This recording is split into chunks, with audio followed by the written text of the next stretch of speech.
But we are not able to understand what Allah subhanahu wa ta'ala said in this surah. अल्लाह ने इस सूरत में क्या बयान किया हम नहीं समझ सकते जब तक उसको पढ़ेंगे नहीं या जब तक कोई आलिम दीन आपको समझाएंगे नहीं। तो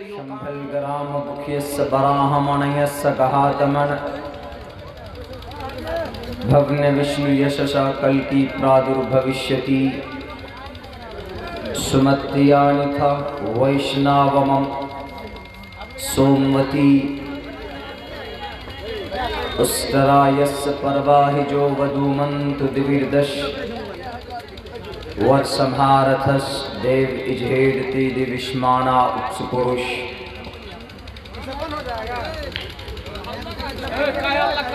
एष ईशाय मामहे शतन्निष्कानुदश्यतर्ज त्रिनिष्ठान्ने वर्तां सहस्त्रादस्भौ नमः।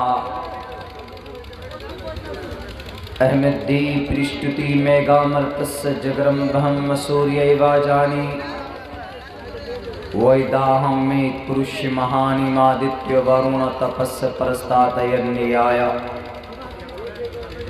यहाँ ना पक्ष बातें कुछ राखो वैद पुराण संत मत भाको तब लग जो सुंदरम चाहे कोई बिना मोहम्मद पार न कोई। वसुदेव सुतम देवम कंस चाणूरमर्दनम देवकी परमानंदम कृष्णम वंदे जगद्गुरु महा। यात युवम भुवम देवः स्वयं शावतरणे रतः अनस्वंता सत्पतिर्मामहे मैं गावा चैतिष्ठो असुरो मगोना त्रिवृष्णो अग्नदशाभि सहस्रेर्वैश्वानरः। चतुर्भिर्भ्रातृभिर्देव करिष्यामि कलिक्ष्यं मलेच्छ भाषा कीर्तातेन वैद्वाक्य प्राणमुखा। ओम शन्नो वरुण शन्नो मित्रा शं वरुणा शन्नो भवत्वर्यमः। शन्ना ब्रह्मो बृहस्पति नमो ब्रह्मणे नमस्ते वायो तमेव प्रत्यक्षं ब्रह्मासि। ओम शांति ओम शांति ओम शांति।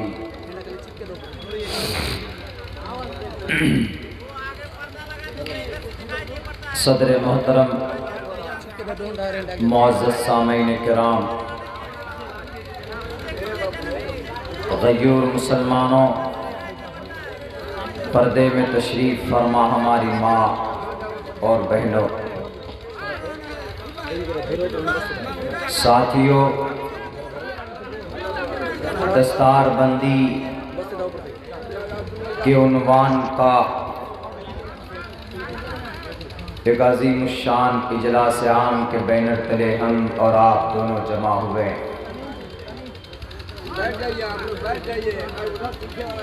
और इस वक्त तक आप अपनी नींद को कुर्बान करके इस पिंडाल में बैठे हैं। अराकीन मदरसा ने, जिम्मेदारान मदरसा ने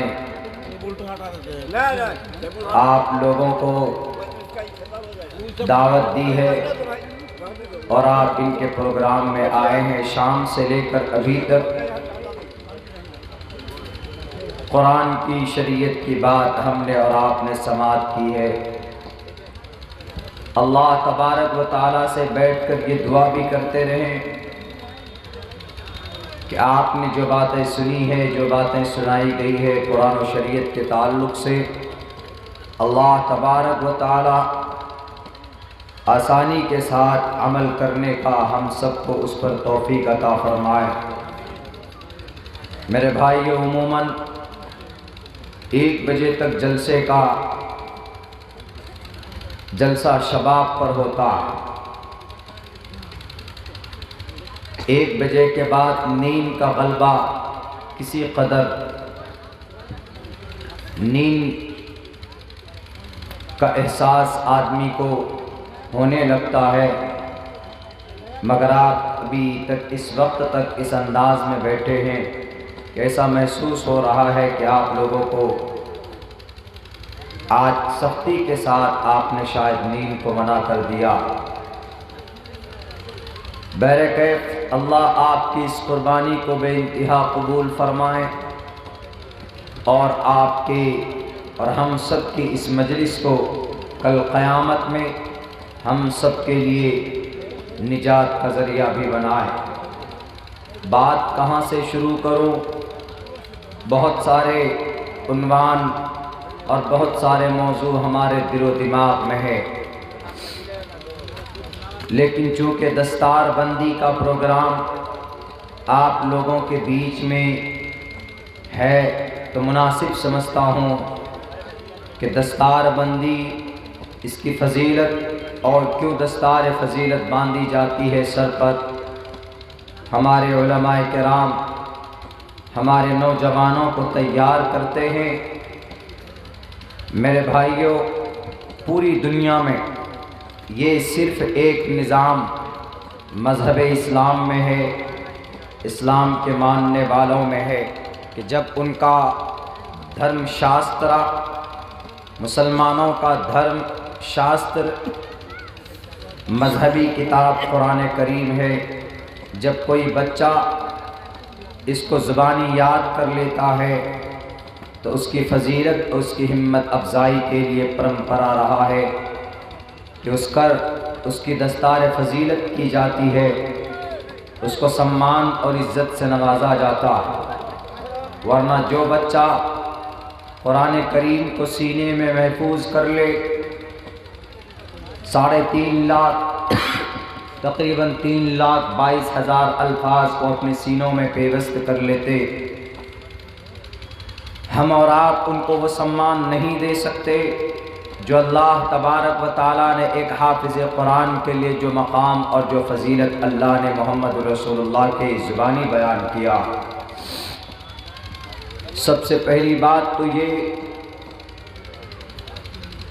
कि कुरान करीम का मुहाफ़िज़ अल्लाह, और जब कोई इंसान दुनिया में उस कुरान को अपने सीने में अपने दिलो दिमाग में बसा लेता तो फिर अल्लाह तबारक व ताला उस कुरान की बरकत से और उस कुरान की वजह से उस सीने की भी हिफाजत फरमाते हैं और उस दिल दिमाग की भी हर तरह से हिफाजत फरमाते, क्योंकि अल्लाह ने कहा कि हमने कुरान उतारा और हम ही इसके मुहाफ़िज़ हैं। तो वह कुरान जहाँ पर भी रखा रहेगा, चाहे वह एक अलमारी में रखा हुआ हो, चाहे वो किसी घर में रखा हुआ हो, चाहे वो किसी दिल में दिमाग में बसा हुआ हो, तो अल्लाह उस जगह की भी हिफाजत फरमाएंगे।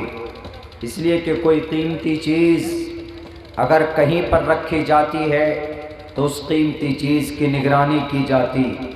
सोना और चांदी है, आप उसको संभाल कर रखते हैं, आप अपने तिजोरी में और आप अपने कबर्ड में अलमारी में बंद करके उसको रखते हैं, लेकिन जब उस चीज़ की निगरानी होती है तो फ्री में अलग से अलमारी की भी हिफाजत होती है और उस संदूक या उस कबर्ड की भी हिफाजत होती है जहाँ पर वो चीज़ रखी जाती। इसलिए हाफिज़ कुरान हमारा और आपका बच्चा अगर बनता है तो ये खुश होने की बात है कि उस बच्चे की हिफाजत उस कुरान के सदक़े में, और ख़ुद अल्लाह तबारक व ताला ने उस कुरान की हिफाजत के लिए उस बच्चे के सीने को मुंतखब किया है, और अल्लाह उस बच्चे की हिफाजत और उस दिल दिमाग की हिफाजत करता रहेगा जिस दिल दिमाग के अंदर वह कुरान करीम महफूज। आज तक आपने नहीं देखा कि कोई हाफिज़ कुरान भूख से मर गया हो या किसी हाफिज़ कुरान के घर में फाका कशी हो या कोई हाफिज़ कुरान को अल्लाह तबारक व ताला ने यूं ही ज़ाय कर दिया। अल्लाह हिफाजत फरमाता है।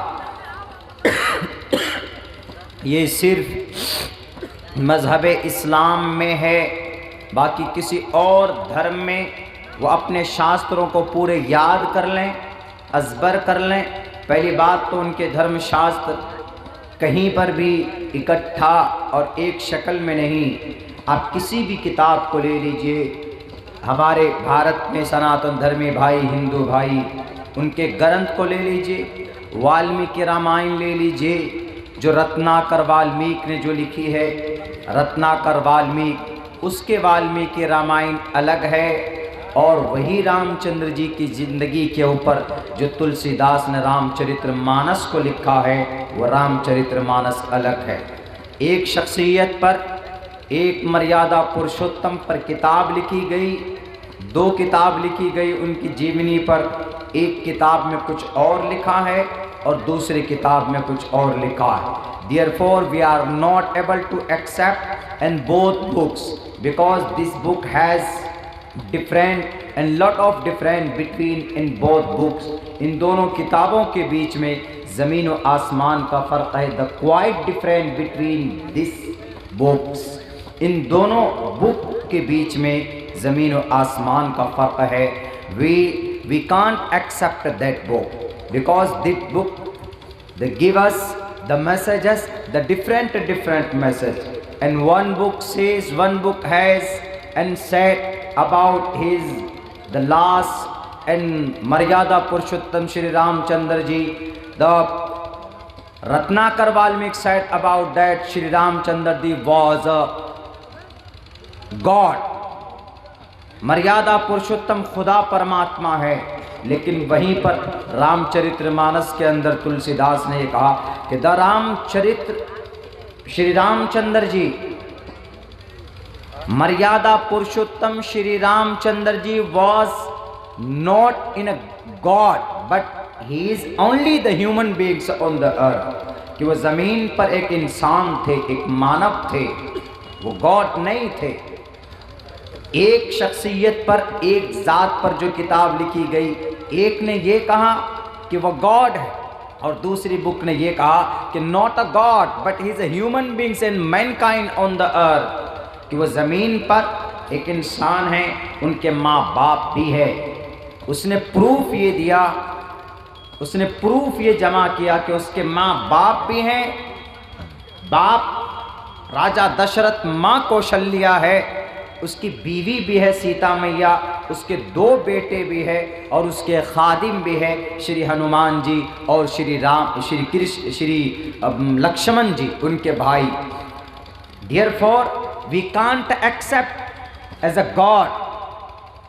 लेकिन हमारे कुरान में आप किसी भी अमेरिका का कुरान हो, लंदन का हो, यूरोप का हो, जापान का हो, कहीं का भी कुरान हो, आप उठाकर देख लीजिए। From the beginning to the end, from the start to the end, शुरू से लेकर आखिर तक, there is no different in the whole books. If you want to बिल इस्तियाब, अगर आप चाहें, if you want to study and remember and if you want to consider in the Quran Kareem, आप कुरान को देखेंगे तो कहीं पर भी आपको ज़र्रा बराबर, एक नुक्ता, एक ज़बर, एक ज़ेर के अंदर आपको तब्दीली नज़र नहीं आएगी। तो this is a universal truth, it's a miracle of the God. ये सिर्फ अल्लाह तबारक व ताला की तरफ से एक मौजज़ा है आपके बीच में। और वो कुरान बच्चा बड़ी आसानी से 2 साल, 2.5 साल, 3 महीने में भी हमने देखा है कुरान को हिफ्ज़ किया। मैंने खुद ने when I was 11 years old at that time I remembered the by heart the whole Quran करीम। जब हम 11 साल की उम्र में थे तो उस वक्त हमने कुरान को पूरा हमने हिफ्ज़ किया। और अल्हम्दुलिल्लाह till that अभी तक कंटिन्यू मुस्तकिल हर साल रमज़ान में तरावी की नमाज में हम कुरान करीम को सुनाते हैं। आपका भी बच्चा होगा जो हाफिज़ कुरान होगा, कोई माए का लाल, किसी की हिम्मत नहीं है कि वो किसी पारे को तब्दील कर दे, किसी लफ्ज़ के अंदर तब्दीली कर दे। अल्लाह तो बाद में आएगा, अल्लाह ने हमें पहले खड़ा कर दिया है, हमें पहले खड़ा कर दिया है। अगर कोई भी कुरान में ज़र्रा बराबर कमी बेशी निकालेगा तो वी विल बी स्टैंड, खड़े हो जाएंगे हम against the enemy of Quran, Quran के दुश्मनाने कुरान के ख़िलाफ़, पैगाम कुरान को बदनाम करने वालों के ख़िलाफ़ खड़े होकर कहेंगे कि यू आर रॉन्ग, आप गलत हो जो कुरान पढ़ रहे हो, इसका ये मतलब नहीं है, या कुरान की ये आयत नहीं। It's miracle of the God, ये अल्लाह के तरफ से एक मौजज़ा है जो आपके बीच में। ये कुरान एक मौजज़ा है। कहीं ना कहीं तो ज़र्रा बराबर डिफरेंट होना चाहिए। बांग्लादेश के कुरान में कोई तब्दीली होनी चाहिए, अरब के कुरान में कोई तब्दीली होनी चाहिए, अफ़गानिस्तान के कुरान में कोई तब्दीली होना चाहिए, जर्मनी और इटली के कुरान में, भारत के कुरान में कोई ना कोई तब्दीली होनी चाहिए। लेकिन बताएं मुझे, कोई दुनिया का कोई बड़ा से बड़ा कमेटी नहीं है, सच्चर कमेटी हो, रंगनाथ मिश्रा कमेटी हो, कोई भी हो, वो नहीं बता सकते इन इंडिया ये बड़ी कमेटी है जिन्होंने रिसर्च किया है हमारे ज़मीनी लेवल पर, वो बताए कि कुरान के अंदर ज़रा बराबर फॉल्ट है। आज जला देंगे कुरान, लेकिन नहीं है। क्यों? The Quran said the openly mentioned the clear word, साफ अल्फाज में लिखा गया है कि यह कुरान वो है, ज़र्रा बराबर फॉल्ट नहीं पा सकते। ज़ालिकल किताबु ला रैब फीह, अगर आपका बच्चा वो कुरान याद करता है जिस कुरान में ज़र्रा बराबर भी शक और शुबा नहीं है, तो ये आपके लिए बड़ी बशारत की बात है, आपके लिए खुशी की बात है। मेरे भाइयों, मैं तो सोच रहा था कि हमारे उन्वान और टॉपिक हम नबी पाक अलैहिस्सलाम के बचपन के बारे में, उनकी नबूवत तक के सफ़र के बारे में आप लोगों से बात करें, लेकिन अचानक मेरी नज़र पड़ी इश्तिहार पर, तो यहाँ तो दस्तारबंदी की बात है, तो मुझे बड़ी खुशी हुई। इन मदरसों की अराकीन ज़िम्मेदारान की मेहनत से हमारे बच्चे हाफिज़ कुरान बनते, हमारे बच्चे कारी कुरान बनते, हमारे बच्चे अपने सीने में बड़ी आसानी से कुरान याद कर लेते हैं। वो सीना कितना मुबारक होगा, वो दिल कितना मुबारक होगा कि जहाँ पर कुरान करीम जाकर बस गया। अल्लाह ने उस दिल को कुरान की हिफाजत के लिए चुना। एक क्या, अगर 70-70, 50-50, अगर कोई पूरी दुनिया के अंदर, भारत नहीं पूरी दुनिया के अंदर, वो एक था मुल्क शाम के अंदर बशारुल असद, ऐसे मलऊन भी अगर खड़े हो जाएंगे ना कि इस कुरान को बदलो, इस कुरान में कुल हु अल्लाह अहद के जगह उन्होंने लिख दिया कुल हु अल्लाह फला, कुल हु फला फला, अल्लाह के नाम को छोड़कर अपना नाम जोड़ देता है, तो हमारे ये बच्चे काफ़ी है उनसे सवाल और जवाब करने के लिए, उनसे डिबेट करने के लिए। अल्लाह और उसके रसूल की बात है। अल्लाह अपने ज़रिए से हिफाजत जब करेगा, लेकिन पहले मुझसे निमट लो। मैं कुरान का हाफिज़ हूँ, मैं कुरान के ज़ब्बल ताख़िर तुमको सुना सकता हूँ। भारत की धरती पर 1860 से लेकर 1863 तक 3 साल में लाखों कुरान करीम के नुस्खे जला दिए गए, लाखों कुरान के नुस्खे जला दिए गए अंग्रेज़ों के ज़रिए। उन्होंने सोचा, किसी ने कहा कि अगर तुमको पूरे भारत में राज करना है तो कुरानों को जलवा दो। 3.5 लाख से कहीं ज़्यादा कुरान के नुस्खे जो कागज़ों में लिखे हुए थे, उन मुसव्वदों को ला कर ट्रॉली में, ट्रैक्टर में, ट्रक में डालकर आग के हवाले कर दिया जाता था।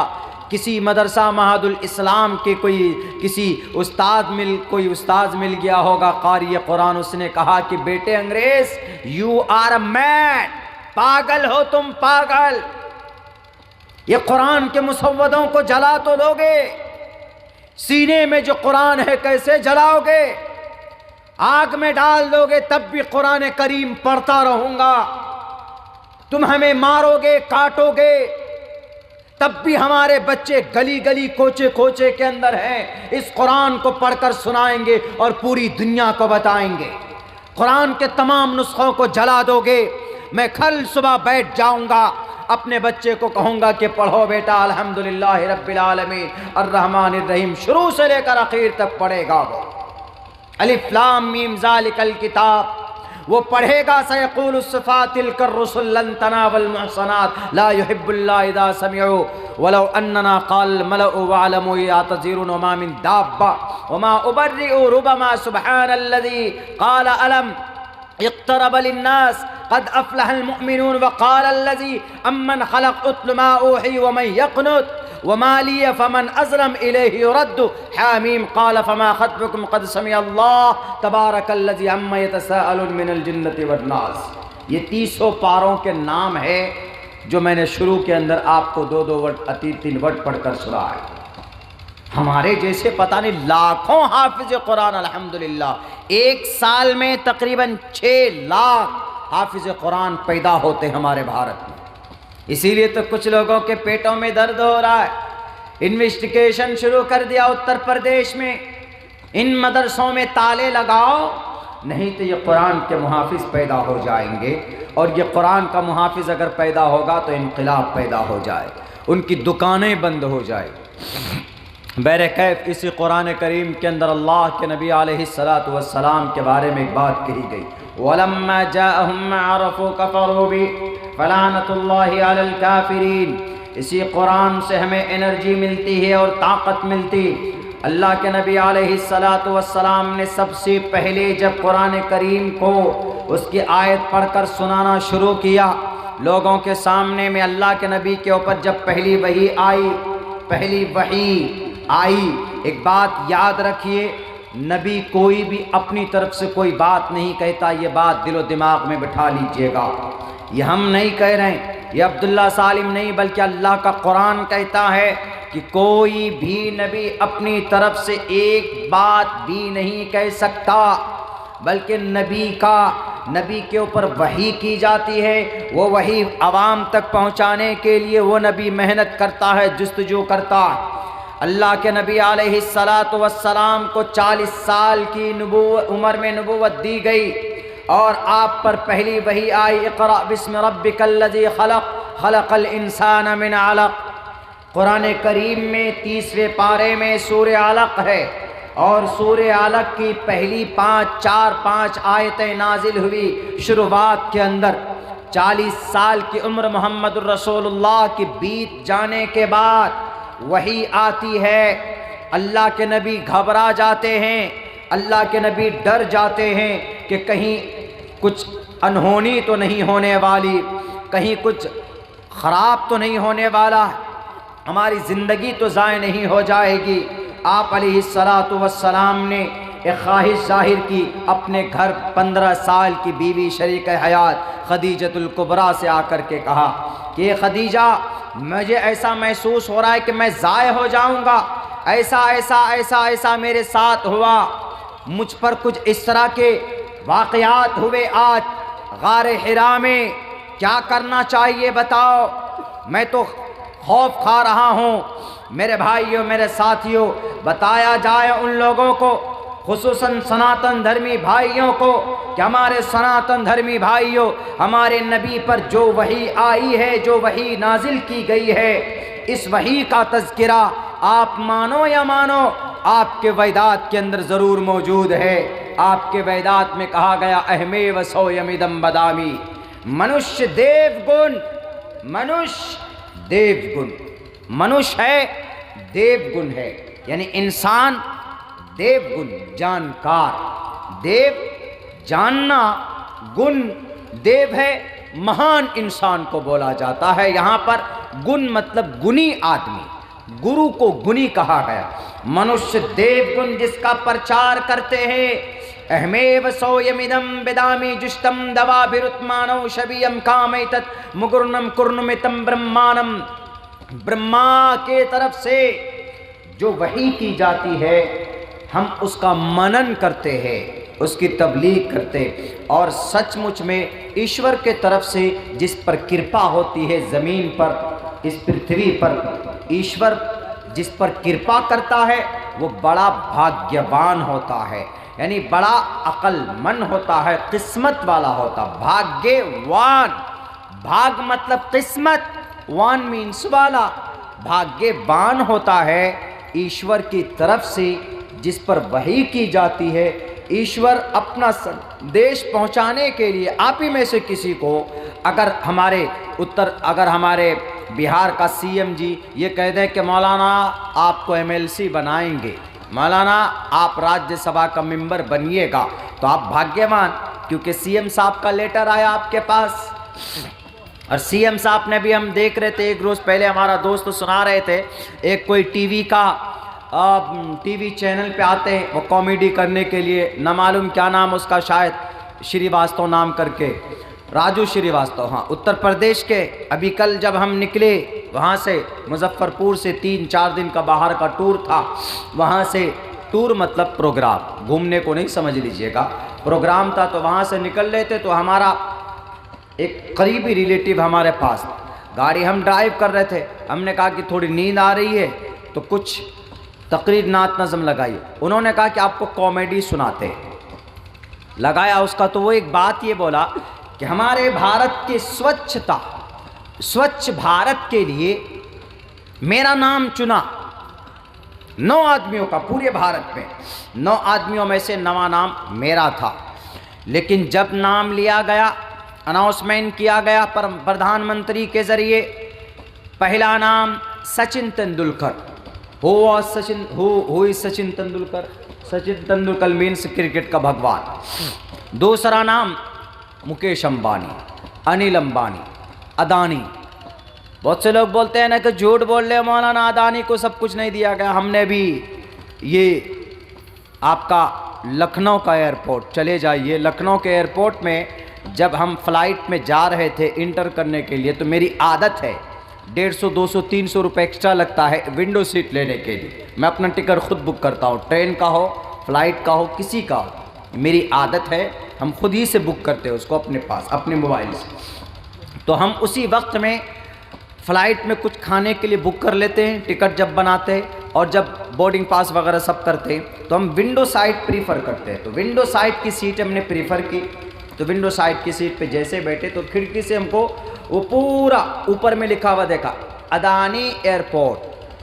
हमने उसका फ़ोटो ली। अब फ़ोटो हम लेते कैसे, मेरे मोबाइल का कैमरा ही ख़राब है, नहीं तो हम फ़ोटो ले लेते। अदानी एयरपोर्ट। हमने कहा वाह, न्यूज़ में बोलते हैं कि कुछ नहीं बांटा, कुछ नहीं बेचा है, ये देखो लिखा हुआ है मोटे अक्षरों एयरपोर्ट के अंदर के तरफ से, ताकि एक आम जनता ना देख पाए, अदानी एयरपोर्ट। खैर, तो अदानी का नाम,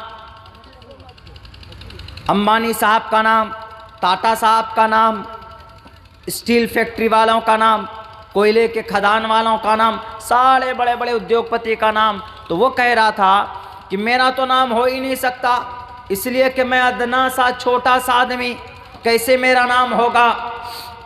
इन द एंड जब उसका नाम का अनाउंसमेंट हुआ कि राजू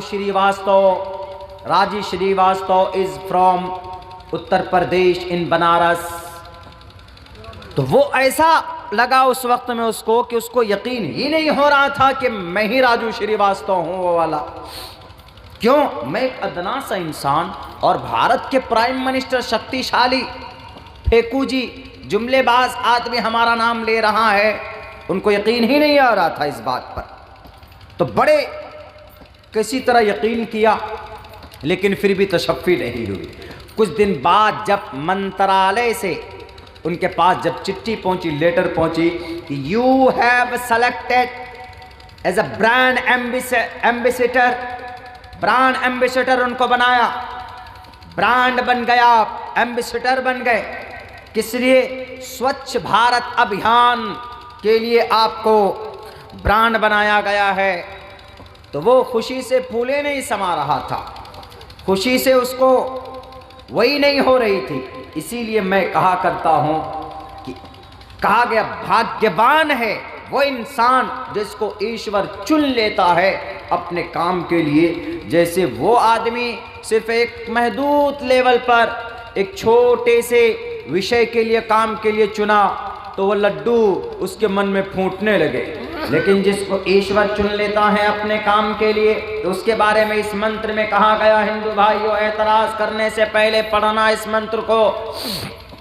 एतराज करने से पहले अहमेव सौयमिदं बदामि जुष्टम दवा विरुत्मानौ शबियम कामैतत्मुगुर्णम कुर्णमितं ब्रह्माणं तमुर्शिदं सुमिधाम, कि मनुष्य देव गुण जिसका मनन करते हैं वह संदेश मेरे जरिए उन तक पहुंचाया जाता है और ईशवाणी की जाती है, और बड़े ही भाग्यशाली होते हैं, भाग्यवान होते हैं। इसी भाग्यवान से भगवान बना है। इसी भाग्यवान को शॉर्टकट में भगवान बोल दिया जाता है। भाग्यवान होते हैं वो लोग जिसको ईश्वर अपने पैगाम पहुंचाने के लिए लोगों तक उनको चुनता है। हमारे नबी को अल्लाह तबारक व ताला ने आखिरी पैगंबर और रसूल बनाया और अल्लाह के नबी ने अपनी तरफ से कोई बात नहीं कही है। अयोध्या में बसने वाले फसादी तंजीम के लीडरों, गुजरात में बैठकर अपनी गंदी राजनीति चमकाने वालों, वमा यंतिकु अनिल हवा इन हुवा इल्ला वह्युन यूहा, अल्लाह के नबी अलैहिस्सलाम अपनी तरफ से आज तक कोई बात उन्होंने नहीं कही, बल्कि अल्लाह तबारक व ताला के तरफ से वही की जाती। ये कुरान नहीं कह रहा है, पढ़ो और देखो, गौर करो अपने उस श्लोक को जो तुम्हारे मठों में रखे हुए, जो हमारे इन फसादी तंजीमों के घरों में रखे हुए, जिनके पूर्वज ने उनको शास्त्र माना, उनको आदि ग्रंथ माना। आदि ग्रंथ, आदि मीन्स पुराना, ग्रंथ माना, आदि ग्रंथ माना, उनके ग्रंथों के अंदर मौजूद अहमेव सोयमिदम बदामि जुष्टम दवाभृत मानव शबियम कामैतत मुकुर्नम कुर्नमितम ब्रह्मानम तमुर्शिदम सुमिधा। 3 मर्तबा पढ़वाया इस मंत्र को। कौन? अभी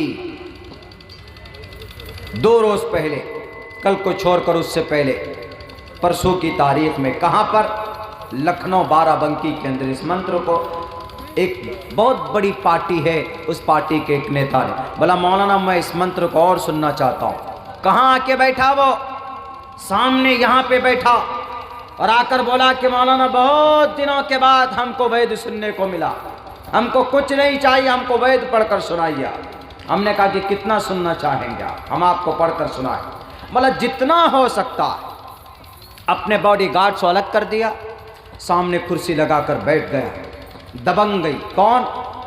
भारतीय जनता पार्टी के एक विधायक जी, एक दादा बाहुबली आकर बैठ गए। आखिर में हमने पूछा कि सर एक बात बताइए, आप तो हिंदू धर्म से बिलोंग करते हैं, क्या आपको वैद किसी ने नहीं पढ़कर सुनाया? बोला सर पता नहीं कितने समय हो गए, कभी कभी घर में आराधना पूजा होता है, कुछ होता है तो सुनते हैं, लेकिन मीनिंग नहीं बतलाते।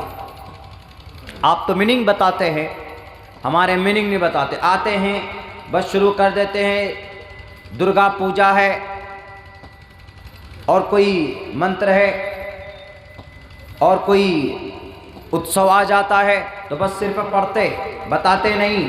जैसे हम लोग नमाज में पढ़ देते सूरह फातिहा अल्हम्दुलिल्लाहि रब्बिल आलमीन अर्रहमानिर रहीम, और कोई दूसरी सूरत पढ़ते हैं कुल या अय्युहल काफिरून इज़ा जा नस्रुल्लाहि वल फतह व रअयतन नास यदखुलूना फी दीनिल्लाहि अफ़वाजा फसब्बिह बिहम्दि रब्बिका वस्तगफिरहु इन्नहु कान तव्वाबा। सूरह फातिहा पढ़ते, दूसरी सूरत पढ़ते, but we are not able to understand what Allah सुब्हानहू व तआला सेड इन दिस सूरा। अल्लाह ने इस सूरत में क्या बयान किया हम नहीं समझ सकते जब तक उसको पढ़ेंगे नहीं, या जब तक कोई आलिम दीन आपको समझाएंगे नहीं, तो you can't understand, you are not able to understand and consider. If you are educated person तो you can understand by the study, आप मुताले के जरिए से समझ सकते हैं, लेकिन आप अगर नहीं जानते, पढ़ना नहीं जानते, तो आपको किसी के हेल्प की ज़रूरत पड़ेगी। इसलिए उन्होंने कहा कि सर नवरात्रि होती है, पूजा आराधना होता है, सारे मंत्र पढ़े जाते हैं, वसुदेव सुतम देवम कंस चाणूरमर्दनम, ये मंत्र हमने सदियों गुजर गए।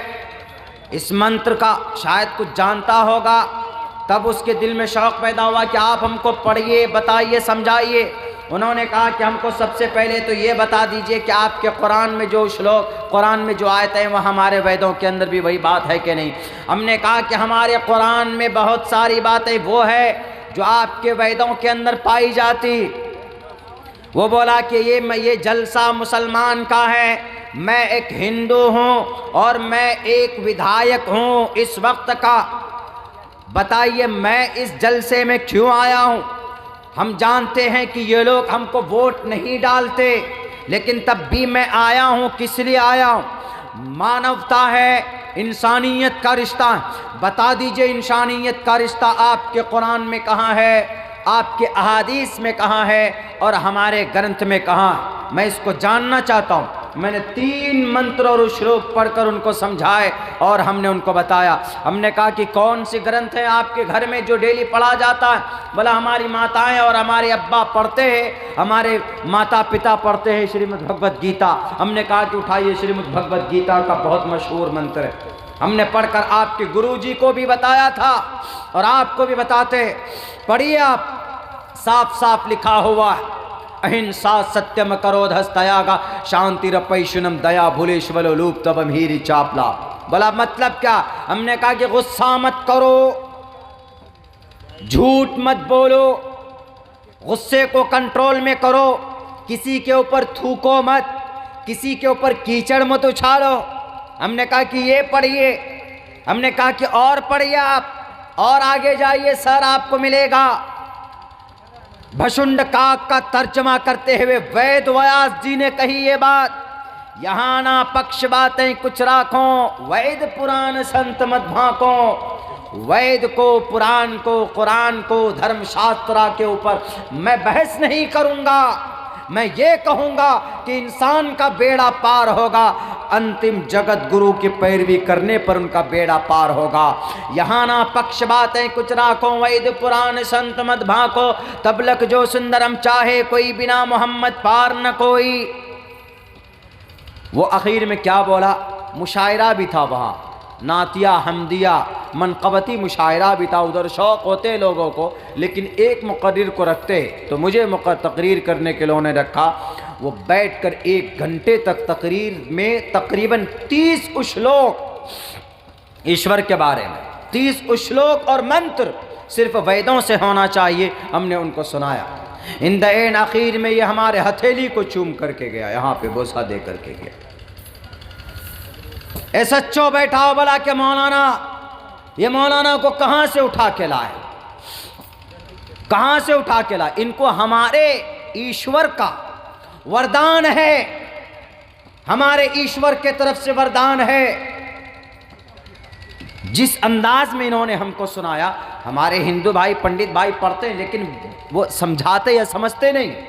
वह पढ़ेंगे, शुरू कर देंगे, भजन शुरू कर देंगे, मंत्रा शुरू कर देंगे, उसका मीनिंग चाहे उसको मालूम होना, उसका मैसेज क्या जा रहा वो मालूम होना। हमारे नबी पाक अलैहिस्सलातु वस्सलाम ने इन तमाम चीज़ों को ख़त्म करके आपने लोगों को समझाया और बताया। अल्लाह के तरफ से वही की गई 40 साल की उम्र में, लेकिन 40 साल से पहले कुफ़ार मक्का के बीच में, अबू जहल के बीच में, अबू लहब के बीच में आप अलैहिस्सलातु वस्सलाम ने अपनी ज़िंदगी गुजारी और आपने नबी होने का दावा 40 साल की उम्र में किया। लेकिन उससे पहले ये मेरा हुजूर का बचपना मैं शॉर्ट टाइम पे बोलने की कोशिश करूँगा, क्योंकि अभी एक किताब आई मोहम्मद के तरफ से, एक हमारे कज़्ज़ाब, एक झूठे, एक लईन के तरफ से। उसमें मोहम्मद का 2 मरतबा नाम है। कानूनी एतबार से उस किताब का क्या मकाम है, उस मलऊन और उस कज़्ज़ाब का, मेरे पास वो किताब पहुंच चुकी। इस वक्त मैं उसका मुताला कर रहा हूं। जब पूरी किताब मैं पढ़ चुकूँगा तो उस किताब में कहाँ कहाँ पर क्या कमी है वो मैं बताऊंगा। उसमें उन्होंने एतराज़ किया मोहम्मद रसूलुल्लाह के मेराज जाने पर एतराज़ किया कि एक इंसान मेराज कैसे जा सकता है, मेराज का सफ़र कैसे कर सकता है, पलक झपकते ही वो मिनटों सेकंडों में कैसे जा सकता। उस मलऊन को, उस नालायक को पता ही नहीं है कि अल्लाह तबारक व ताला, अल्लाह सुब्हानहू व ताला do everything in the world because Allah made this world. Allah created the all creatures of the world. Allah ने दुनिया को पैदा किया। अल्लाह तबारक व ताला सर्वशक्तिमान है। अल्लाह तबारक व ताला कादिर मुतलक है। और अल्लाह कैसे लेकर के गए, ये अल्लाह तबारक व ताला कादिर है, कुदरत रख सकता। 1 सेकंड क्या, 1 सेकंड का 100 हिस्सा कीजिए, उस 100 हिस्से में भी अल्लाह पूरी दुनिया का सैर कराने पर कादिर है। अल्लाह कुछ भी कर सकता। वो अल्लाह है, वो मालिक व मुख्तार है, वो पूरी दुनिया का, पूरी कायनात का रखवाला है। सुब्हानल्लज़ी अस्रा बिअब्दिही लैलन मिनल मस्जिदिल हराम इलल मस्जिदिल अक्सा, मस्जिद हराम से लेकर मस्जिद अक्सा तक, मस्जिद अक्सा से लेकर सिदरतुल मुंतहा तक का अगर सफ़र करवाया है तो तुम्हारे किसी मंतरी के ज़रिए नहीं या तुम्हारे किसी पावरफुल इंसान के ज़रिए नहीं, बल्कि अल्लाह तबारक व तआला ने उनको सफ़र करवाया।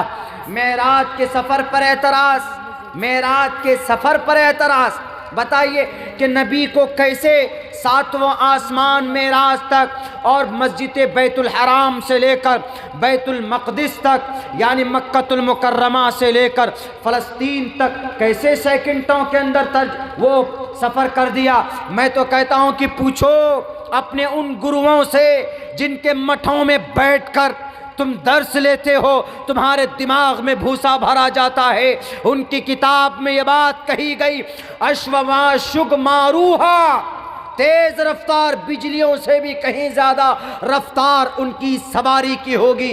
अश्वमा शुग मारूहा देवदत्तम जगतपति असीना सदूदमन, उस तरह यस परवाही जो उनकी सवारी ऊँटनी की होगी, उनकी सवारी खच्चर की होगी, उनकी सवारी बुर्राक की भी होगी।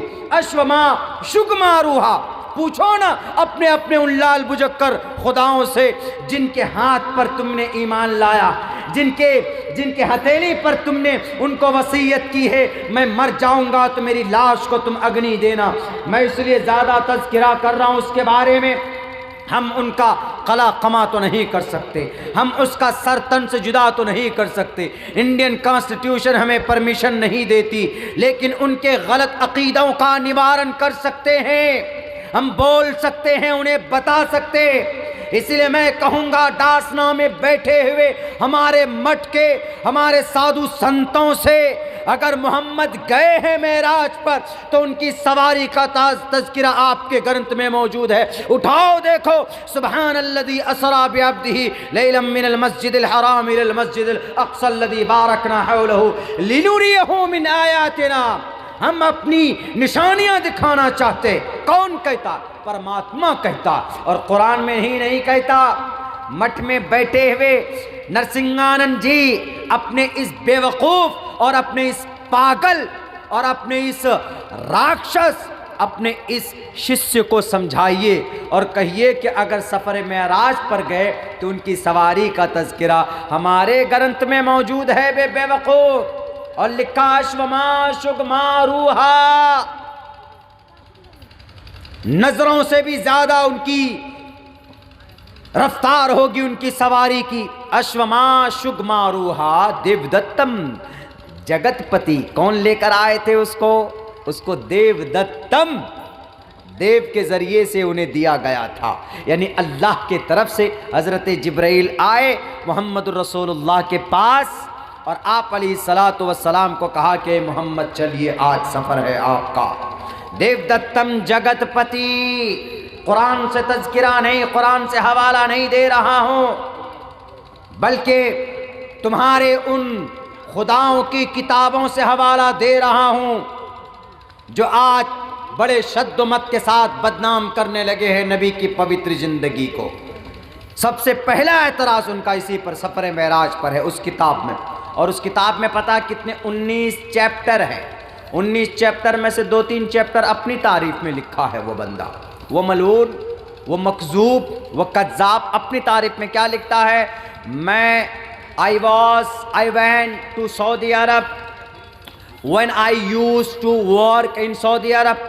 जब हम सऊदी अरब में काम करते थे, जब हम वहाँ अंडा खाते थे, अंडा खाने का तज़किरा किताब में किया। और हम इस किताब को इसलिए लिख रहे हैं, उसका हवाला क्या है? उसका हवाला ये है कि हमने इस किताब को वेबसाइट से लेकर, फेसबुक से, व्हाट्सएप से, वेबसाइट से लेकर हमने नॉलेज जमा किया। और सबसे ज़्यादा झूठ भरा होता है तो फेसबुक में भरा होता है, सबसे ज़्यादा झूठ भरा होता है तो व्हाट्सएप में भरा होता है, सबसे ज़्यादा झूठ अगर कहीं पर भरा हुआ होता है तो वो सबसे ज़्यादा झूठ का प्लेटफॉर्म कोई है तो सोशल मीडिया है। आज के ज़माने में उस सोशल मीडिया को पढ़कर तुम क्या बोले, हम अंडा खा रहे थे सऊदी अरब में, हमको धक्का दे दे कर निकाल दिया। तुम जैसे मनहूस अकीदे वाले को, तुम जैसे गलत मानसिकता ऐसी मानसिकता रखने वाले इंसान को धक्के मार कर नहीं, टकला बनाकर भेजना चाहिए सऊदी अरब से। वो तो तुम सही आ गए हो, और आकर के यहाँ पर किसी मजबूत किताब का हवाला नहीं। जहाँ तक मैं अभी तक पहुँचा हूँ उस किताब को पढ़कर, तो उस किताब में ज़्यादा कोई मजबूत ऑथेंटिक बुक से हवाला नहीं। और बहुत सारी ऑथेंटिक बुक्स हैं दुनिया के अंदर, इंसाइक्लोपीडिया है, उसको पढ़ते, उसके ज़रिए से एतराज़ करते। लेकिन इंसाइक्लोपीडिया खोल कर देखा तो वहाँ पर नबी की तारीफ़, द 100 बुक, 100 महापुरुषों की किताब, वो किताब उठा कर देखा तो पहले नंबर पर मोहम्मद रसूलुल्लाह की तारीफ़, एंड ही वॉज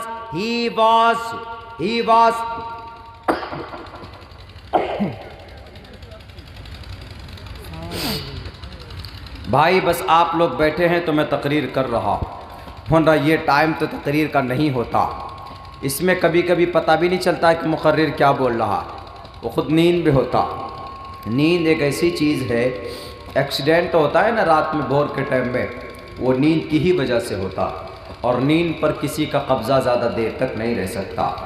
आपके सामने हूँ, तबीयत भी थोड़ी सी वैसी हो रही है, लेकिन चूँकि बात हमारे नबी की है, बात हमारे कुरान की, बोलना पड़ेगा। इतने सारे मीडिया वाले भाई साहब आए हैं, बैठे हैं, ये कवर कर रहे हैं, तो कम से कम इनके ज़रिए से कुछ लोगों तक सही पैगाम चला जाए।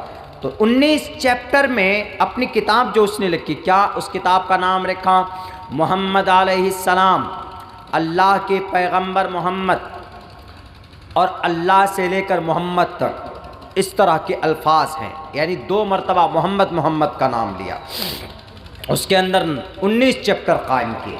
19 चैप्टर में से सबसे पहले चैप्टर में 1, 2, 3 अपनी तारीफ भर दी कि मैं फ़लाँ हूँ, मैं फ़लाँ हूँ, मैं फ़लाँ हूँ, और हवाला क्या दिया है वेबसाइट का, कोई मजबूत ऑथेंटिक बुक का भी नहीं। अरे मैं कहता हूँ कि अगर तुम वेबसाइट को नहीं, तुम इंसाइक्लोपीडिया देखते तो हमारे नबी की सदाकत, और तुम अगर अपने शास्त्र को देखते, द 100 बुक को देखते, तो मोहम्मद रसूलुल्लाह की सदाकत। बल्कि द 100 बुक में एक बात लिखी है क्रिश्चियन राइटर ने, उस क्रिश्चियन राइटर ने देखा कि हमने नौशेरवां की अदालत को हमने देखा कि नौशेरवां आदिल बादशाह था, लेकिन वो भी पक्षपात करता था। हमने रुस्तम और अस्फंदयार की ताकत को, हमने उनकी पहलवानी को भी देखा, लेकिन मोहम्मद रसूलुल्लाह की जब पहलवानी देखी तो उनकी पहलवानी एक अलग थी। कौन सी किताब में? क्रिश्चियन ये लिखता है, और ये भी लिखता है कि हमने बड़ा बड़ा फ़लसफ़े को देखा, हमने सकरात को देखा, हमने अफलातून को देखा, और हमने बड़े बड़े फ़िलोसफ़र को देखा, माहिर अर्ज़ियात को, माहिर नबातात को हमने देखा। लेकिन जब हम पहुँचे हैं, हमने सारे अम्बिया कराम को भी पढ़ा। उन्होंने पढ़ा नूह अलैहिस्सलाम की तारीख़ उन्होंने ज़िक्र की, हज़रत दाऊद अलैहिस्सलाम की तारीख़ ज़िक्र की, हज़रत दाऊद के बेटे हज़रत सुलेमान अलैहिस्सलाम की तारीख़ उठाकर देखी, और उन्होंने हज़रत सुलेमान अलैहिस्सलाम की तारीख़ में से एक तारीख़ उन्होंने कहा कि हज़रत सुलेमान अलैहिस्सलाम कितने महान थे, इतने महान थे कि हवाओं पर, जिन्नातों पर, तमाम के तमाम मखलूक़ात पर उनकी हुकूमत थी। ये बात याद रखना मुसलमानों, इस ज़मीन पर 4 बादशाह ऐसे गुज़रे जिनकी पूरी दुनिया में हुकूमत रही। सूरज मशरिक़ से लेकर मग़रिब तक, शुमाल से लेकर जुनूब तक, उत्तर से लेकर दक्षिण तक, पूरब से लेकर पश्चिम तक, वो 4 बादशाह गुज़रे। उन 4 बादशाहों में से 2 बादशाह मुसलमान थे, 2 बादशाह नॉन मुस्लिम थे, मुशरिक थे। मुसलमान बादशाह में से एक का नाम हज़रत सुलेमान अलैहिस्सलाम, जो नबी भी और रसूल भी थे। इन्होंने ही बैतुल मक़दिस को वहाँ पर स्टेबल किया था। हज़रत दाऊद के बेटे हज़रत सुलेमान अलैहिस्सलाम, पूरी दुनिया पर इनकी हुकूमत थी, जिन्नात पर भी इनकी हुकूमत थी, हवाओं पर भी इनकी हुकूमत थी, जानवरों पर भी इनकी हुकूमत थी। और दूसरा बादशाह सिकंदर ज़ुल्क़रनैन, जिसने दीवार चीन को बनाया, याजूज माजूज को पाट दिया, उस दीवार को बनाया। अभी तक ये मजबूत, ये साबित नहीं हो पाया है कि वो दीवार कहाँ पर है, लेकिन वो दीवार उन्होंने बनवाई। अल्लाह का नेक बंदा था।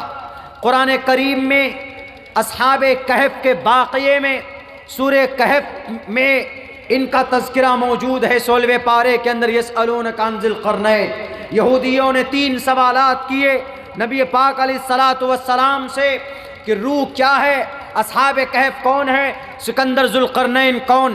तो असहाबे कहफ का तो आपको पता है कि वो नौजवान थे जो अपने बादशाह, जालिम बादशाह के सामने में डट कर मुकाबला करके अपने गांव को छोड़कर अपने दूसरे किसी बयाबान जंगल में चले गए। वक़ाल फ़ित्यतुन आमनू बिरब्बिहिम वज़िदनाहुम हुदन वरबतना अला क़ुलूबिहिम इज़ क़ामू फ़क़ालू रब्बुना रब्बुस समावाति वल अर्ज़।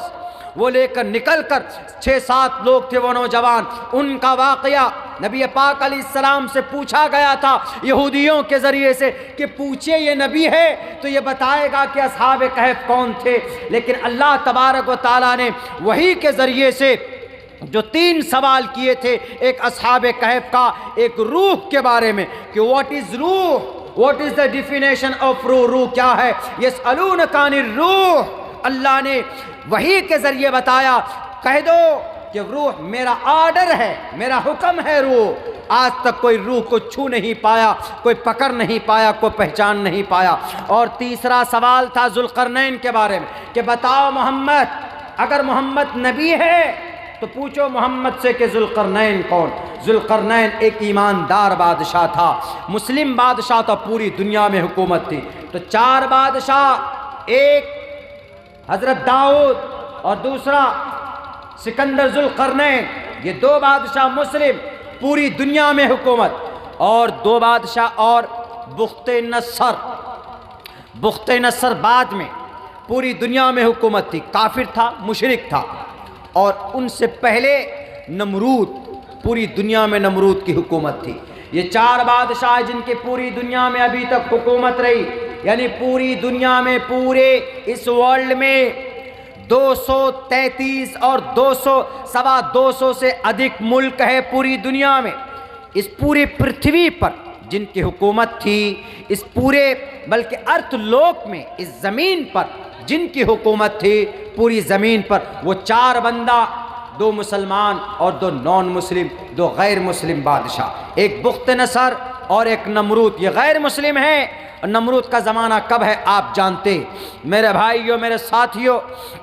तो अल्लाह तबारक व तआला ने कुरान करीम के ज़रिए से पूरी दुनिया को चैलेंज किया। उन्होंने द 100 बुक में लिखा है कि हमने हज़रत दाऊद की ज़िंदगी पढ़ी, उस अंग्रेज़ ने लिखा कि हमने हज़रत सुलेमान की ज़िंदगी पढ़ी, हमने हज़रत ईसा की ज़िंदगी पढ़ी। हज़रत ईसा को अल्लाह ने यह वरदान, अल्लाह की तरफ से मौजज़ा दिया हुआ था कि वो जब भी किसी अबरस, जब भी किसी कोड़ी की बीमारी पर हाथ फेर देते थे वो शिफायाब हो जाता था। और भी सहाबाए किराम, हज़रत मूसा रज़ी अल्लाह तआला अन्हु के बाजुओं में ताकत दी थी। और भी हज़रत यूसुफ़ अलैहिस्सलातु वस्सलाम को अल्लाह तबारक व तआला ने खूबसूरती से नवाजा था। हज़रत इब्राहीम को हज़रत इब्राहीम को खलीलुल्लाह का खिताब दिया गया था।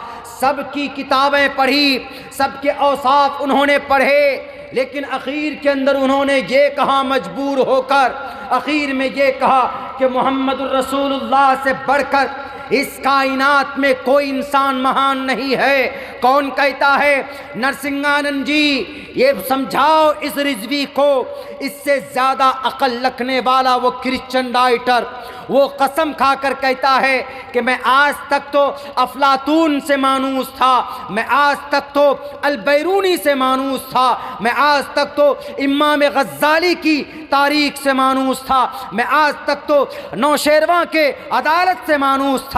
लेकिन जब मोहम्मद की पूरी जीवनी आई, जब मोहम्मद की मदीने में बचपन की ज़िंदगी नज़र में आई, जब इनके माँ बाप की कुर्बानियाँ नज़र में आई, जब इनके दादा अब्दुल मुत्तलिब की सखावत दावत नज़र में आई, और जब तक इनकी मोहम्मद की शराफत और इनका बचपना नज़र में आया, जब हमने देखा कि मोहम्मद वो इंसान, नौशेरवां का जिक्र उनकी किताब में है, क्रिश्चियन की किताब में है, अफलातून का जिक्र उनके ओल्ड टेस्टामेंट के अंदर है, और उनसे पहले रुस्तम और अस्फंदे यार का तर्जमा उनके बाइबल के अंदर मौजूद है सिर्फ। लेकिन जब इस क्रिश्चियन राइटर ने देखा कि मोहम्मद का तज़किरा सिर्फ कुरान में नहीं, मोहम्मद का तज़किरा कुरान के साथ साथ अहादीस में भी है, सहाह सित्ता में भी है, बुखारी के अंदर भी है, अबू दाऊद के अंदर है, तिरमिज़ी के अंदर मौजूद है, इससे और 2 कदम आगे बढ़ जाइए, सुरियानी ज़ुबान के अंदर है, वल्लहूज़न जमेन देओदंग वोन मदीना,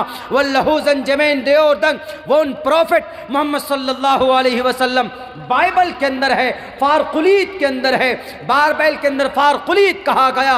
और हमारे भारत के अंदर गौतम बुद्ध सिद्धार्थ के धर्म बुद्धिस्ट ने मोहम्मद रसूलुल्लाह को मैतरा का खिताब दिया, तो वो क्रिश्चियन राइटर मजबूर होता है मोहम्मद का तज़किरा करने पर।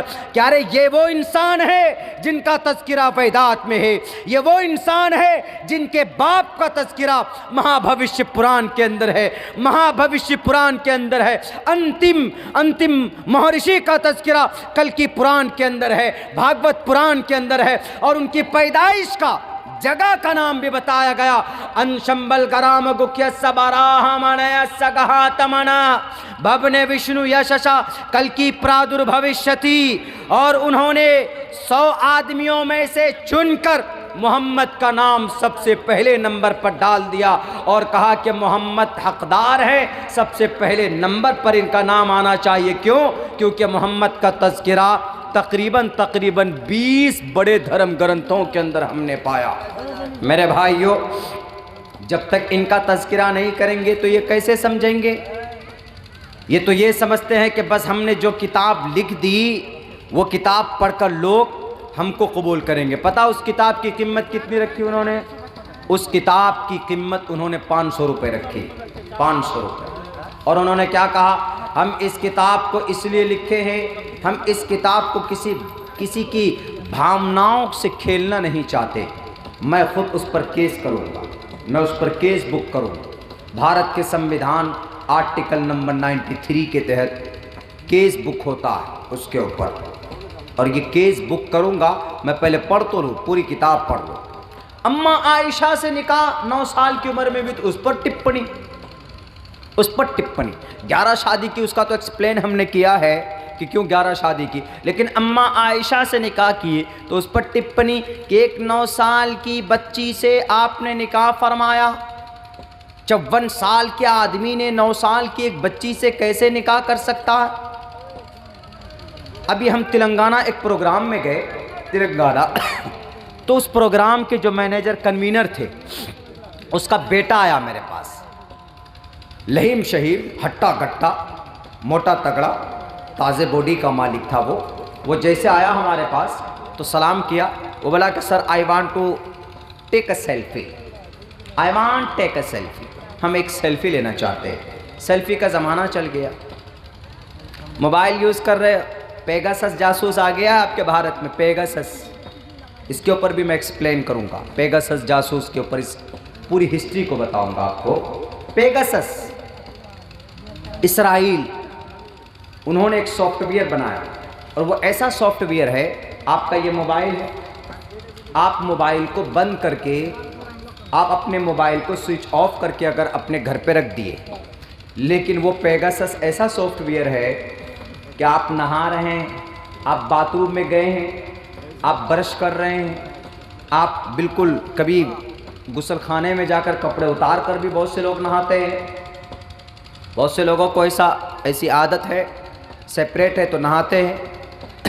तो आप अगर मोबाइल लेकर खुदा न खास्ता चले गए तो आपका कैमरा ऑन हो जाएगा। वो पेगासस ऐसा सॉफ्टवेयर है कि वहाँ की एक कंपनी इसराइल की, उसने उसको बनाया, और वो उस सॉफ्टवेयर के ज़रिए से किसी के भी मोबाइल में कोई मैसेज डाल सकता है और वहाँ से वो बैठकर आपके मोबाइल को यूज़ कर सकता है। आपका मोबाइल बंद है लेकिन आपका कैमरा चालू, आपको पता भी नहीं, आपका वीडियो रिकॉर्ड हो रहा है। आप अपने जीमेल में पासवर्ड लगाए हुए, पासवर्ड लगा हुआ फला फला फला पासवर्ड, आपके पासवर्ड के बगैर, आपके मोबाइल को हैक किए बगैर, जाने बगैर, हाथ लगाए बगैर कोई यूज़ नहीं कर सकता। इसके आज सबके मोबाइल में पासवर्ड लगा हुआ होता, पता नहीं क्यों लगा हुआ होता, अंदर पता नहीं क्या भरा होता। हमारे मोबाइल में पासवर्ड ही नहीं, हमारे मोबाइल में आपको पासवर्ड नहीं मिलेगा। सबके मोबाइल में पासवर्ड, सोचते हैं क्या पासवर्ड लगा दिया हो, हम तिजोरी बना लिए। लेकिन पेगासस सॉफ्टवेयर के ज़रिए से आपके उस पासवर्ड को भी हैक करके आपके जीमेल में घुसकर 2-4 ठो आतंकवाद वाला मैसेज डालकर और फिर वहाँ से दूसरे कहीं पाकिस्तान भेजकर आपको अगले दिन गिरफ्तार किया जा सकता और आपको पता भी नहीं। 121 लोग भारत के कोठारी कांड के जितने भी लोग थे उन तमाम को पेगासस के ज़रिए से मैसेज कहाँ भेजा, अल-कायदा के पास मैसेज कहाँ भेजा, ISIS के पास, इंडियन इस्लामिक टेररिज्म जो है ऐसा ऐसा नाम दे देते उनके ज़रिए। और आपको पता ही नहीं कि मेरे मोबाइल में what is happening in my mobile, because you don't know, you don't imagine of that. आप इसके बारे में सोच नहीं सकते, लेकिन आपके मोबाइल में मैसेज आ रहा है, जा रहा है, फॉरवर्ड हो रहा है, और आपके ईमेल में, आपका व्हाट्सएप में, आपके फेसबुक यूज़ किया जा रहा है और आपको पता भी नहीं चलेगा। पेगासस। अब भारत के अंदर भी ऐसा हुआ। भारत के गवर्नमेंट ने सुप्रीम कोर्ट में जब जाने की ज़रूरत पड़ी, चूँकि एप्पल, अब इसको कैसे क्या किया जाए, एप्पल आईफोन जिसको बोलते हैं, यहाँ आईफोन नहीं है, किसी के पास हो भी सकता है, तो एप्पल आईफोन मोबाइल की दुनिया का महाराजा। उस आईफोन एप्पल कीमती होती है 50,000, 60,000, 70,000, 30-35 हज़ार से तो शुरुआत होते हैं उसके से। बैटरी प्रॉब्लम होती है उसमें, हमने सुना है, जहाँ तक हमारे पास एक थी, हमारे वो भी घर पे रखी हुई, हम यूज़ नहीं कर रहे उसको, हमको समझ में नहीं आता। तो उसमें ऐसा होता है कि सबसे ज़्यादा उस मोबाइल की जो कीमत है किस वजह से है कि उसका सिक्योरिटी बहुत हार्ड है। अगर आप उसकी आईडी, उसकी पासवर्ड भूल गए तो वो डब्बा है, उसको कोई तोड़ नहीं सकता। ये सब मोबाइल का तो पासवर्ड आप भूल गए तो चलिए भाई कंप्यूटर में डाल दीजिए, इसको तोड़ लीजिए, वो करके हो जाता है, लेकिन आईफोन का नहीं होता। लेकिन वो पेगासस ऐसा सॉफ्टवेयर है कि आईफोन के सिक्योरिटी को भी हैक कर लिया उसने। तो एप्पल कंपनी ने उसके ऊपर केस किया। तो हमारे भारत के सुप्रीम कोर्ट में जब सरकार को जाना पड़ा तो सरकार ने ये नहीं कहा कि हाँ हमने पेगासस सॉफ्टवेयर को लिया है और हमने यूज़ किया। अंदर अंदर बैठे बैठे अब्दुल्ला सालिम क्या कर रहे हैं, या अब्दुल्ला सालिम को फंसाना है तो 2-4 मैसेज पाकिस्तान से यहाँ भेज दो इनके मोबाइल में, और इनके मोबाइल से भेज दो अफ़गानिस्तान में, तालिबान से लिंक जोड़ दो, और अगले दिन ATS वाले आ जाएंगे कि मौलाना अब्दुल्ला आपने कौन सा ईमेल भेजा, आपने कौन सा मैसेज भेजा। बड़ी आसानी से हाथ में हथकड़ी डालकर अंदर कर दो। सुप्रीम कोर्ट ने कहा कि किसी की भी मोबाइल में किसी की भी डेटा को हैक करने की, किसी की प्राइवेसी को एक कॉमन करने की परमिशन नहीं है, न सरकार को है, न किसी कमेटी को, न किसी कंपनी को है। तो सुप्रीम कोर्ट ने कहा कि बताइए आपने इस पेगासस सॉफ्टवेयर को यूज़ किया है। तो हमारे भारत के जो सरकार है उन्होंने हाँ या ना दोनों में से कुछ भी नहीं कही, खामोश रहे। इसका मतलब यह है कि आप जासूसी कर रहे हो।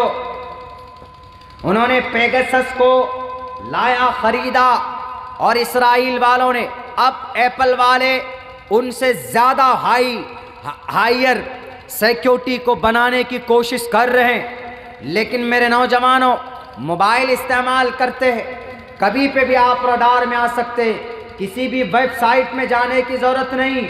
आपके मोबाइल में मैसेजेस आते हैं कि इस पे ये मारो, फ़ौरन क्लिक करो तो 50,000 रुपये का लोन अप्रूव्ड हो जाएगा। इस तरह के मैसेजेस आते, आप इस पे मिस कॉल मारो तो आप फला इंश्योरेंस कंपनी से जुड़ जाएंगे, आपको 25,000 रुपये का बोनस ऑफर मिल रहा है। ये वो होते हैं जो हैकर लोग आपके मोबाइल तक भेजते। आप जैसे ही क्लिक करेंगे आपका पूरा प्राइवेसी और पूरी सारी डिटेल्स और जो आपका डेटा है और का जो इंफॉर्मेशन है वो सब के सब उन लोगों तक पहुंच जाते हैं। वो आपका गलत इस्तेमाल कर सकते हैं, फिर आपको फंसाया जा सकता है। तकरीबन सैकड़ों नौजवानों को इस तरीके से फंसाया जा चुका है लोगों के बीच में। इसीलिए मैं कहता हूँ कि बड़े हसास अंदाज में अपने मोबाइल का इस्तेमाल कीजिए। अनाप शनाप वेबसाइट में जाकर कभी कभी चले जाते हमारे नौजवान रातों को 2 बजे पता नहीं कैसी कैसी वेबसाइट में जाते हैं और जाकर ना मालूम क्या क्या चीज़ें देखते। इसलिए मेरे नौजवान साथियों, मोबाइल का मिसयूज़ मत कीजिए। अगर इस डिवाइस का गलत इस्तेमाल हो गया तो आप 24 घंटे में क्या करते हैं, कब खाते हैं, कब पीते हैं, आपका पूरा डेटा कलेक्ट किया जा सकता है। इसीलिए अक्लमंदी का सबूत दो, जहाँ तक हो सके। अल्लाह ने अगर वो दी है तो अनाप शनाप चीज़ें मत इस्तेमाल कीजिए। अपने मोबाइलों को जो ज़रूरी चीज़ें हैं उसको इस्तेमाल कीजिए, वरना अभी आपको गाजर मूली के तरह आपके गोश्त और हड्डियाँ चबाने के लिए इतना बड़ा बड़ा मुंह किए हुए हैं ये जालिम लोग, ये नरसंहार लोग। भारत के संविधान को बदलना चाहते, भारत की तकदीर को बदलना चाहते। मेरे भाइयों, मैं बोलता हूँ, इसीलिए बोलता हूँ चूँकि ज़रूरत है। जब बोलेंगे नहीं तो कौन बोलेगा जुल्म के खिलाफ? डरते रहेंगे, बुज़दिल बन जाएंगे तो हक की आवाज़ को कौन बुलंद करेगा? लेकिन हमें इस बात पर गर्व है कि अल्लाह ने हर ज़माने में किसी न किसी को जाफर तैयार बनाकर भेजा। हर ज़माने में हक के सामने, बातिल के सामने में हक को वाशिगाफ किया। बोलना पड़ेगा और मैं बोलूँगा इंशाअल्लाह तबारक व तआला। तो उस बंदे ने ये कहा, किताब लिखी। बेटे लिखा तो ठीक है, उस किताब को रिव्यू करो, उस किताब को विड्रॉ करो या उसको संशोधन करो उस किताब के अंदर, नहीं तो इतने केसेस उसके ऊपर लादे जाएं। और उस किताब से किसी को अच्छा पैगाम देने की बात नहीं कही गई, बल्कि ये उस किताब को जब आप पढ़ना शुरू करेंगे आपको ऐसा लगेगा कि इस किताब में ज़बरदस्ती कोई षड्यंत्र, कोई प्रोपेगेंडा किया गया। क्या कहा उन्होंने कि 9 साल की उम्र में शादी। जब वो आदमी, वो लड़का बोला कि sir I want take a selfie, हम आपसे एक सेल्फी लेना चाहते हैं। हमने कहा कि why not, you can take, ले सकते। लो, खड़े हो गए, सेल्फी ले लिया। हमको तो शौक़ है नहीं सेल्फी का भाई, बेचारा कुछ लोग मिल जाते हैं, मोहब्बत करते जवान लोग, लो भाई सेल्फी, बैरिकेड सेल्फी उन्होंने ली। तो हमने कहा कि भाई कितनी उम्र है तुम्हारी? 30-35 तो होगी। तो उसका बाप क्या बोलता, सर ये 17 साल की उम्र का है। बताइए 17 साल की उम्र का महसूस कैसा हो रहा है? 30-35 साल। हमने कहा कि 30-35 साल उम्र होगी आपकी। तो ऑर्गेनाइज़र का, कन्वीनर का लड़का था, खाना वाना खिला रहा था, खिदमत में वही था, वो लड़का था। तो हमने कहा कि बाबू तुम्हारी ये इस तरह तुम कैसे इतना जल्दी, मतलब ऐसा लग रहे हो कि देखने में कि तुम 35 साल के हो। बोला कि मौलाना अपनी बॉडी पर इसको बहुत ज़्यादा फिक्र नहीं, हट्टा घट्टा हेल्दी हो गया। खा पी करके देखते ना शहरों के बच्चों के पेट निकल जाते, किसी के तोंद निकल जाते, किसी का कुछ हो जाता है। ऐसे घर में बैठकर, एसी में बैठकर मेहनत कम करते। हमने देखने में ऐसा लग रहा था कि 35 साल का। आब व हवा के ऊपर की बात है। कहीं पर किसी नौजवानों किसी इलाके में चले जाइए आप, तो वहाँ ऐसा लगेगा कि 25 साल 50 साल का बच्चा आपको लगेगा कि 10 साल, 50 साल का बूढ़ा लगेगा कि 10 साल का है। कहाँ? चाइना चले जाइए आप, ये मणिपुर चले जाइए, मिजोरम चले जाइए, वहाँ तो ऐसा लगता है कि ये 50 साल का बूढ़ा आदमी है। शक्ल अगर बढ़िया से वो कर ले, अपना क्या बोलते हैं उसको, बढ़िया से क्लीन कर ले, फेस वॉश लगा करके, ढंग से क्रीम व्रीम लगा करके वैसा हो जाए, मूछ वूछ कटा करके एकदम जेंटलमैन बन जाए, तो आप कहिएगा कि भाई ये 10 साल का बच्चा।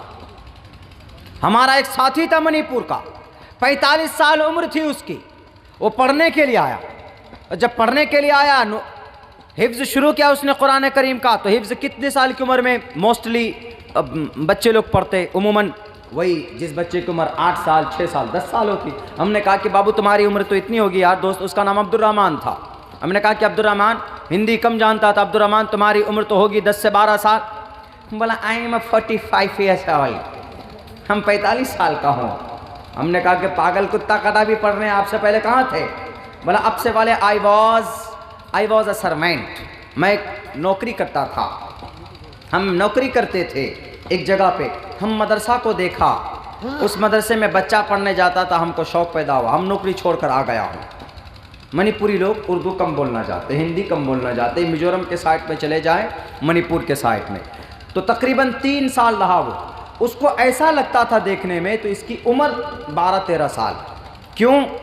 नाटे लोग जितने भी होंगे ना उनकी उम्र पता नहीं चलेगी आपको, जितने भी नाटे करते होंगे वो होंगे बूढ़े लेकिन लगेंगे उम्र नहीं, ऐसा होता है। तो अब बताइए, उन्होंने एतराज़ किया कि 9 साल की उम्र में एक बेटी से, और सबसे ज़्यादा वावेला कौन मचाते? हिंदू महासभा वाले। हिंदू महासभा वाले इस बात पर ज़्यादा वावेला करते हैं कि समाज की एक छोटी बेटी के साथ जुल्म ज़्यादती की। अरे कमबख्त नालायक, जुल्म ज़्यादती जब होती जब ज़बरदस्ती मोहम्मद रसूलुल्लाह निकाह फरमाते। आपके बहुत बड़े दोस्त अबू बकर सिद्दीक, तुम्हें पता है सिद्दीक का लक़ब क्यों पड़ा था? सब लोगों ने, तमाम के तमाम सहाबा ने नबी की नबूवत को तस्दीक करने के लिए प्रूफ मांगा। यू आर प्रॉफिट, आप मोहम्मद हैं, आप नबी हैं, क्या प्रूफ है? प्रॉफिट मोहम्मद ने कहा I am a prophet because Allah तबारक व तआला सेंड डाउन टू मी, मेरे पास वही भेजी है और उस वही को अल्लाह ने कुरान करीम की शक्ल में पढ़कर सुनाया। आप अलैहिस्सलाम ने सबको अपनी नबूवत का आपने प्रूफ पहले दिया, चाहे वो उस्मान हो, चाहे वो खदीजा हो, चाहे वो हज़रत उमर हो, चाहे वो हज़रत अली हो, चाहे वो बिलाल हबशी हो, चाहे कोई भी हो, आपने सबको अपनी नबूवत की दलील दी है कि हमारे पहाड़ी पर हज़रत जिब्राईल आए और उन्होंने ये वही की और उन्होंने ये अल्लाह का पैगाम दिया और अल्लाह के तरफ से यह ऑर्डर है कि जाओ लोगों को समझाओ। लेकिन पता है तुम्हें मनहूस हिंदू महासभा के चेलों, उनके प्लेटफॉर्म से अपनी अनाप शनाप बातें रखने वालों अम्मा आयशा के बारे में, तो पता है अम्मा आयशा के अब्बा कौन? अबू बकर सिद्दीक। अबू बकर सिद्दीक गरीब नहीं थे, बहुत बड़े उनका ट्रेडिंग का काम था, तिजारत का काम था मक्कतुल मुकर्रमा के अंदर। वो कपड़े के बहुत बड़े व्यापारी थे, कपड़े के एक्सपोर्ट का काम होता था। अबू बकर सिद्दीक रजी अल्लाह ताला अन्हु का अबू बकर नाम था। सिद्दीक लक़ब क्यों पड़ा? सिद्दीक लक़ब इसलिए पड़ा कि सब ने नबी को नबी मानने के लिए दलाइल मांगे कि दलील क्या है, हमें दलील दे दीजिए कि आप नबी है। नबी ने सबको दलील दी, सबको आपने प्रूफ किया कि मैं नबी हूँ, मेरे पास वही आई है। और देखो मेरी पुरानी ज़िंदगी को, मैं झूठ तो नहीं बोलूँगा ना, बल्कि सचमुच में मुझ पर वही आई है, अल्लाह ने वही नाजिल की है, तुम कबूल कर लो। सब लोगों ने बिल आखिर जिन जिन को समझ में आ गया फ़ौरन के accept the message of Islam, उन्होंने सबसे पहले नबी पाक अलैहिस्सलाम वस्सलाम के मैसेज को कबूल किया। लेकिन जैसे ही खबर पहुंचती है किनके पास? हज़रत अबू बकर के पास, कि तुम्हारे वो जो दोस्त हैं मोहम्मद इब्न अब्दुल्ला, जानते हो? कहा उन्होंने कहा कि हम लोगों, वो तो ये कह रहे हैं कि आई am a profit of God, मैं मोहम्मद हूँ, अल्लाह का रसूल हूँ। तो अबू बकर सिद्दीक ने क्या जवाब दिया? अबू बकर सिद्दीक ने ये जवाब दिया कि अगर मोहम्मद इब्न अब्दुल्ला ऐसा कह रहे हैं तो वो झूठा नहीं है, मैं बिना किसी प्रूफ के, बिना किसी दलील को मोहम्मद इब्न अब्दुल्ला को मोहम्मद रसूलुल्लाह मानता हूँ। ये है अबू बकर सिद्दीक, वो अपनी बेटी निकाह में दे रहे हैं किनके? मोहम्मद के। तुम्हारे तरह नहीं जबरदस्ती करके किसी की इज्जत लूटो, किसी की आबरू लूटो। और तुम्हारे दबंगई एमएलएस एमपीस जो तुम्हारे 250 एमएलए के ऊपर तुम्हारे 420 का और 376 का केस दर्ज है, रेप के केस दर्ज है, जिन्होंने बेटी और अपनी समाज की बहू बेटी की इज्जत को लूटी। आज भी गवाह है लखनऊ की दीवारें। उस पीड़ित परिवार को इंसाफ नहीं मिला तो हमारे सीएम के आवास के सामने में पेट्रोल डालकर अपने आप को जला दिया। बताओ कोई प्रूफ मोहम्मद के सामने में किसी बहन बेटी की इज्जत लूटी गई हो?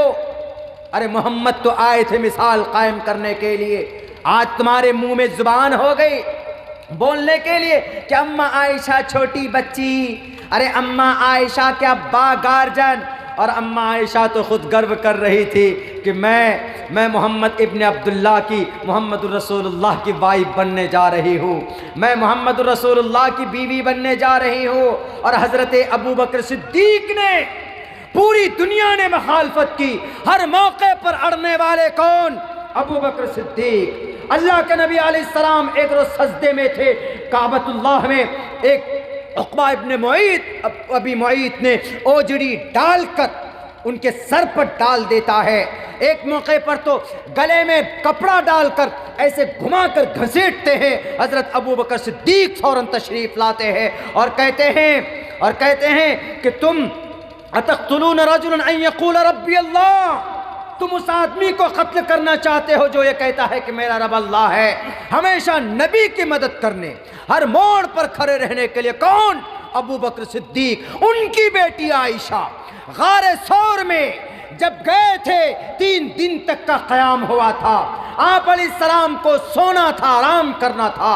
हज़रत अबू बकर सिद्दीक ने अपने पूरे गार को साफ सफाई क्लीन किया और जहाँ पर सुराख थे आपने अपने कपड़े से, कागज से, तौलिए से उन तमाम सुराख को बंद किया है। एक सुराख बाकी था, उसमें आपने अपना अंगूठा डाल दिया और अपने जांग में, इस पैर में कहा कि मोहम्मद रसूलुल्लाह आप आराम फरमा लीजिए। एक सांप था, उसने डसा। हज़रत अबू बकर सिद्दीक को रहा नहीं गया, आंख से आंसू जारी है, मोहम्मद रसूलुल्लाह आराम फरमा रहे हैं, कैसे अपने पैरों को हरकत देते, अपने रोते रहे, आंख से आंसू गिरता रहा, लेकिन आपने हरकत नहीं की।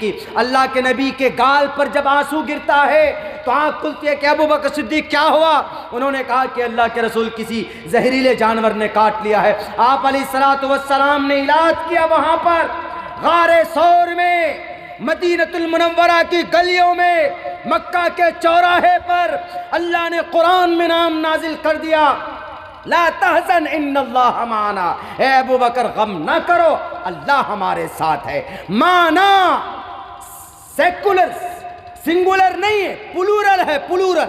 पूछो अपने दासना के मठ पर बैठे हुए इन बहरूपियों को, माना ज़मीर वाहिद का नहीं है, ज़मीर जमा का है। माना हमारे साथ, ए मोहम्मद, ए अबू बकर हमारे साथ, डरो नहीं, अल्लाह है। वो अबू बकर की बेटी, अगर आप जुल्म ज़्यादती करते, आप डरा कर उनसे निकाह करते तो अबू बकर सिद्दीक डंडा लेकर खड़े हो जाते, लेकिन नहीं। अम्मा आयशा 9 साल की उम्र में ऐसी दिख रही थी, उनकी हाइट, उनकी इलाके के एतबार से इतना वो था कि ऐसी लगती थी कि बिल्कुल जवान और बालिगा है। इलाके के एतबार से, माहौल के एतबार से आदमी की हाइट का पता चलता है। इसलिए ये तमाम के तमाम इल्ज़ामात बिल्कुल बेबुनियाद हैं, इसका कोई सबूत उनकी किताबों से नहीं होता। और भी बहुत सारे एतराज़ात हैं जो अभी मैंने पढ़ा नहीं, वो इसलिए नहीं पढ़ा है चूँकि अभी हमारे यहाँ इलाक़े में कुछ पंचायती चुनाव और इलेक्शन चल रहे हैं। आज मैं ख़ुद अपने पंचायत के एक कैंडिडेट के सपोर्ट में था, तो हमको कम से कम 3 से 4 घंटा मैं ख़ुद गाड़ी में खड़े होकर हमने उनका हमने काम किया, उनकी वर्करी की। लोग कह रहे थे कि मौलाना आपको क्या ज़रूरत थी? हमने कहा कि देखो भाई, मैं नेता बाद में हूँ, मैं पहले एक तालिब इल्म हूँ और वारिसीन अंबिया की लिस्ट में हमारा नाम है। अगर कुछ गलत होता है तो उस गलती को रोकना इट्स माई रिस्पॉन्सिबिलिटी एज आलिम दीन, हमारी ज़िम्मेदारी है। तो इसलिए मैं भी बहुत ज़्यादा आज थका, 4 घंटे 20 मिनट हम खड़े रहे हैं, बहुत ज़्यादा थके हुए हैं, आप लोग भी थक गए हैं। बस अल्लाह से दुआ कीजिए कि अल्लाह तबारक व ताला इन ज़ालिमों को, जो कुरान पर, जो हमारे नबी की पवित्र चरित्र के ऊपर जो आवाज़ बुलंद करते हैं, उनको मुँह तोड़ उनको जवाब दिया जा सके और अल्लाह उनको हिदायत दे, अल्लाह उनको समझदारी दे।